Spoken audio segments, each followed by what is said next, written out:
لقد كان لكم في رسول الله أسوة حسنة لمن كان يرجو الله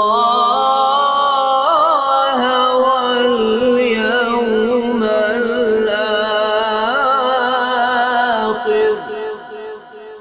وذكر الله كثيرا. السلام عليكم. لا تنسوا الإعجاب بالفيديو والاشتراك في القناة تشجيعا لنا لنستمر بنشر المزيد إن شاء الله.